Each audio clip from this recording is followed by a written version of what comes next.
Hello दोस्तों आप सभी लोगों का रेस ऑफ स्टडी एट 8 में स्वागत है। दोस्तों आज के इस वीडियो में हम लोग पढ़ेंगे प्रॉपर्टीज ऑफ रेक्टेंगल के बारे में। ठीक है, इसके पहले हम प्रॉपर्टीज ऑफ स्क्वायर के बारे में पढ़ा दिए हैं। यदि आप अभी तक उस वीडियो को नहीं देखे हैं तो इस वीडियो के डिस्क्रिप्शन में उसका लिंक दिया हुआ है। ठीक है, वहाँ से आप जाके पहले प्रॉपर्टीज ऑफ स्क्वायर के बारे में देखिए, उसके बाद फिर प्रॉपर्टीज ऑफ रेक्टेंगल को आप देखिए। ठीक है, तो चलिए दोस्तों स्टार्ट करते हैं आज का सेशन। सबसे पहले देखेंगे कि रेक्टेंगल होता क्या है। यहाँ पे हम आपको रेक्टेंगल का फिगर पहले बनाते हैं, उसके बाद बताते हैं इसके बारे में। ठीक है, रेक्टेंगल वह होता है कि जिसका अपोजिट साइड्स क्या होता है, इक्वल होता है। जैसे यहाँ पे हम फिगर आपको बना दिए हैं, आपको ये फिगर।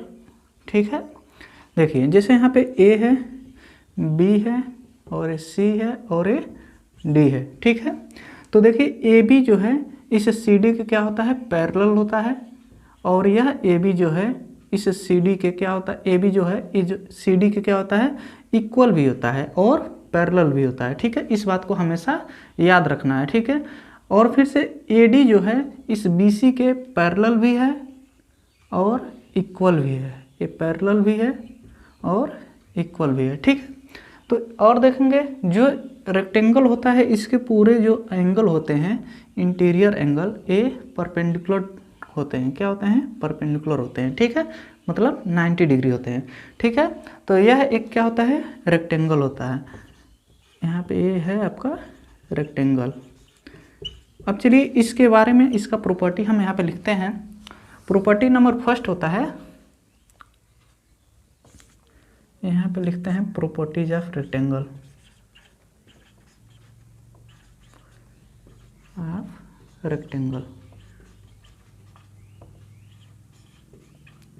प्रॉपर्टीज नंबर फर्स्ट होता है कि अपोजिट साइड्स, यहाँ पे ऐसे लिख देते हैं आपको, अपोजिट साइड्स आर पैरेलल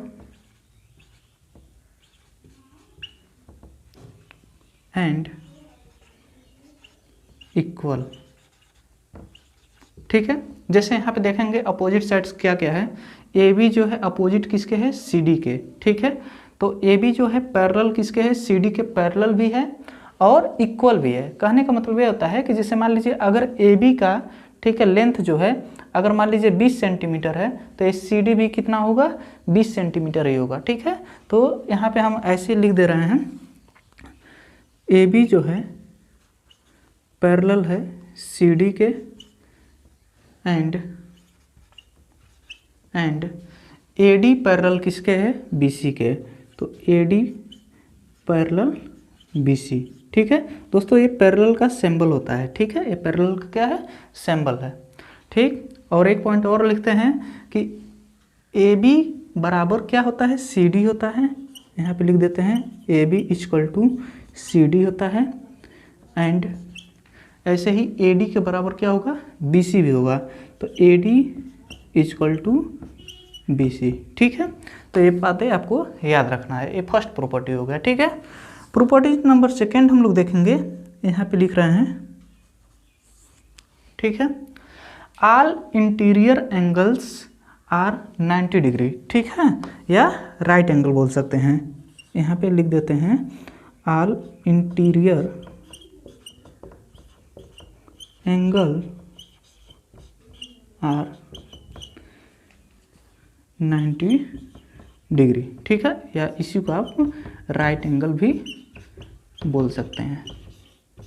ठीक है, इसके जितने भी एंगल होते हैं ये सभी कितने के होते हैं, 90 डिग्री के। इस बात को आपको हमेशा याद रखना है। ठीक है, उसके बाद और देखेंगे इसके,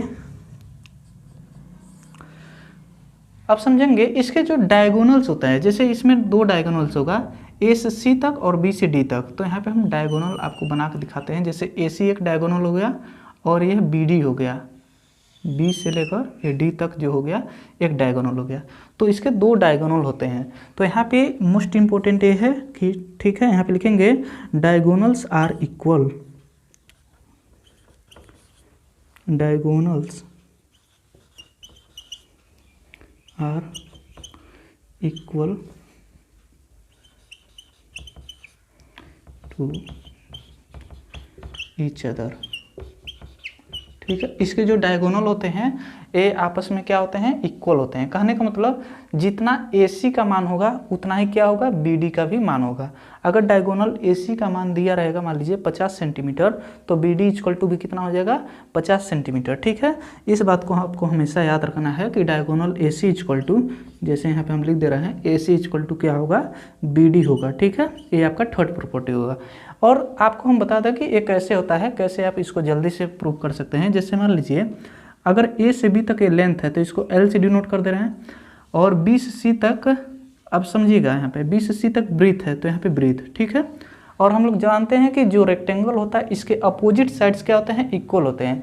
तो जितना AB होगा, तो अगर AB जितना होगा उतना ही क्या होगा, CD भी होगा। तो AD का मान अगर L मान रहे हैं तो CD का मान भी कितना होगा, L ही होगा। ठीक है, ऐसे ही अगर BC का मान ब्रीथ B मान रहे हैं तो AD का मान भी क्या होगा, B ही होगा। इस बात को आपको पूरा अच्छे से पता चल गया होगा। ठीक है, अब हम आपको दिखाना चाहते हैं कि कैसे AC के बराबर BD आएगा। ठीक है, तो इसको देखिए, इस ट्रायंगल को लीजिए ABC, इस ट्रायंगल को हम बाहर कर रहे हैं, यहाँ पे समझेंगे, ऐसे आपको हम दिखा दे रहे हैं, ऐसे। ठीक है, निकालते हैं ABC को बाहर, ABC, यहाँ पे कितना डिग्री है, 90 डिग्री है। और ऐसे ही इसको निकाल देते हैं मान लीजिए ABD को। ठीक है, तो ABD आपका ऐसे निकलेगा, समझिएगा ऐसे। ठीक है, ABD, तो यहाँ पे लिखते हैं A, और यहाँ पे लिखते हैं B, और यहाँ पे लिखते हैं D। ठीक है, इसको निकाल रहे हैं। ठीक है, इस ये कौन सा ट्रायंगल है, यहाँ पे लिख दे रहे हैं ट्रायंगल ABC, ABC। ठीक है, और ये कौन सा ट्रायंगल है, ABD। इस बात को आप देख पा रहे होंगे। ठीक है, ट्रायंगल ये है आपका ABD। ठीक है, अब दोस्तों हम लोग जानते हैं कि देखिए राइट एंगल के जस्ट सामने वाला क्या होता है, हाइपोटेनियस होता है। तो यहाँ पे आपका हाइपोटेनियस है। ठीक है, AC जो है हाइपोटेनियस है, यह परपेंडिकुलर है, और क्या है, बेस है। ठीक है, तो यहाँ पे इस फिगर के अकॉर्डिंग अगर देखा जाए AB का मान क्या है, L है, तो यहाँ पे L रख दे रहे हैं। ठीक है, और ए ब्रीथ है तो यहाँ पे हम B रख देते हैं। ठीक है, देखिएगा ध्यान से, इस फिगर को यहाँ पे हम निकाले हैं, और यह जो ट्रायंगल है ABD इसको हम यहाँ पे रख रहे हैं। ठीक है, तो देखेंगे कि AC जो है ये डायगोनल है, AC क्या है, डायगोनल है, और इसमें क्या है, BD जो है डायगोनल है, B से D तक क्या है आपका डायगोनल है, जिसमें AB का मान L है और AD का मान क्या है, ब्रीथ है। ठीक है, तो यहाँ से अगर आप हाइपोटेनियस निकालेंगे डायगोनल, ठीक है, जिसको हम मान लीजिए D से डिनोट कर दे रहे हैं, AC को डायगोनल आप D से डिनोट कर दे रहे हैं। ठीक है, और इसमें BD भी एक डायगोनल है, इसको भी D से डिनोट कर रहे हैं। ठीक है, तो अगर यहाँ पे AC का डायगोनल आप निकालेंगे तो हम लोग फार्मूला जानते हैं कि डायगोनल इक्वल टू होता है क्या चीज़, √L² प्लस B²। यहाँ से देखिए लेंथ मतलब L² प्लस इसको ब्रीथ का B²। ये कैसे आएगा, बाय पाइथागोरस थ्योरम से। ठीक है, तो पाइथागोरस थ्योरम से आपका डायरेक्ट हो गया। ठीक है, तो डायगोनल इक्वल टू हो गया √L² प्लस B²। ठीक है, और यहाँ भी आप करेंगे अगर, तो डायगोनल जो होगा, फिर से आपको हम यहाँ पे बता दे रहे हैं कि इसके कौन से फार्मूले पे होता है, जिसे हम लोग जानते हैं कि hypotenuse square equal to perpendicular square plus base square. ये बात आपको जानकारी होना चाहिए। ठीक है, अभी देखिए डायगोनल A है तो डायगोनल का स्क्वायर ऐसे करते हैं, और परपेंडिकुलर मान लीजिए यहाँ पे ब्रीथ है B, तो यहाँ पे B का स्क्वायर प्लस लेंथ क्या है, L है, तो L का स्क्वायर। ठीक है, तो यहाँ से D इक्वल टू आप रख सकते हैं √L² प्लस B²। तो आशा करते हैं कि ये बातें आप समझ में आया होगा। ठीक है, तो इसका डायगोनल जो होता है एक दूसरे के क्या होते हैं, इक्वल होते हैं। ठीक है, चलिए अब नेक्स्ट आपको हम दिखाते हैं।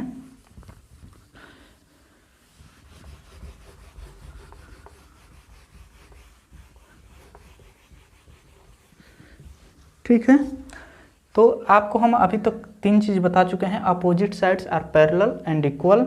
दूसरा चीज़ ये बताए हैं कि all interior angles are 90 degree. ठीक है, जितने भी इंटीरियर एंगल्स होते हैं ये सभी क्या होते हैं, 90 डिग्री होते हैं।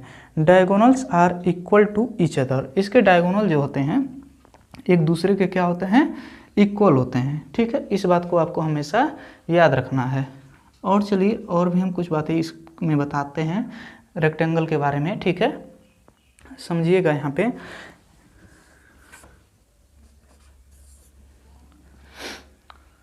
पे लिखेंगे डायगोनल्स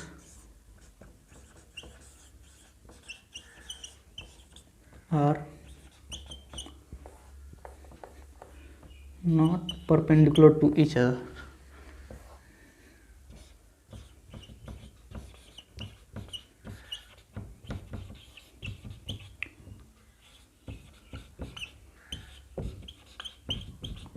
ठीक है, यहाँ पे देखिएगा इसके जो डायगोनल्स होते हैं ये एक दूसरे के परपेंडिकुलर नहीं होते हैं। जैसे मान लीजिए अगर हम AC को डायगोनल फर्स्ट मान लेते हैं, ठीक है, और इस BD को डायगोनल सेकेंड मान लेते हैं, ठीक है, तो हम लोग स्क्वायर में पढ़े हैं कि स्क्वायर में जो होता है डायगोनल एक दूसरे के परपेंडिकुलर होता है। कहने का मतलब यहाँ पे 90 डिग्री का उसमें कोण बनता था, ठीक है, स्क्वायर में, लेकिन यहाँ पे 90 डिग्री का कोण नहीं बनता है। ठीक है, तो यहाँ पे हम ऐसे लिख सकते हैं diagonal first is not equal to diagonal second. ठीक है, जब ऐसे हम करके परपेंडिकुलर को काट देंगे diagonal first is not equal to diagonal second, इसे ऐसे पढ़ेंगे। ठीक है, और वही diagonals are equal to each other, कहने का मतलब इसको ऐसे भी हम लिख सकते हैं कि जैसे अगर डायगोनल फर्स्ट माने हैं तो ऐसे लिखेंगे डायगोनल फर्स्ट इक्वल किसके है, डायगोनल सेकेंड के। ठीक है, तो आशा करते हैं कि ये चार बातें आपको पूरा अच्छा से इसमें समझ में आ गया होगा ये रेक्टेंगल में। ठीक है, अब यहाँ पे हम रेक्टेंगल के कुछ फार्मूले यूज जो होंगे उसको भी यहाँ पे हम आपको लिख देते हैं। फार्मूला इसमें क्या यूज होगा, ठीक है, फार्मूला इसमें यूज होगा कि पेरीमीटर ऑफ स्क्वायर, पहला फार्मूला होता है, सॉरी, पेरीमीटर ऑफ रेक्टेंगल, यहाँ पे लिखते हैं perimeter of rectangle equal to 2 bracket में L प्लस B।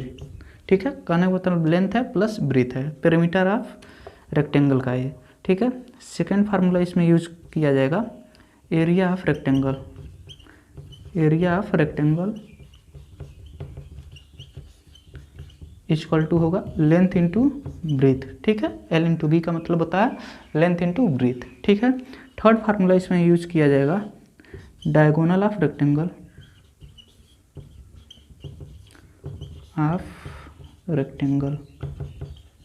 तो diagonal of rectangle equal to होगा root L square plus B square. ठीक है, तो ये तीन फार्मूला आपको रेक्टेंगल का याद रखना है। ठीक है, आपको तीनों फार्मूला यहाँ पे लिखा दिए हैं, perimeter of rectangle, area of rectangle और डायगोनल ऑफ रेक्टेंगल। ठीक है, तो दोस्तों आशा करते हैं कि ये पूरा बातें आपको समझ में आया होगा।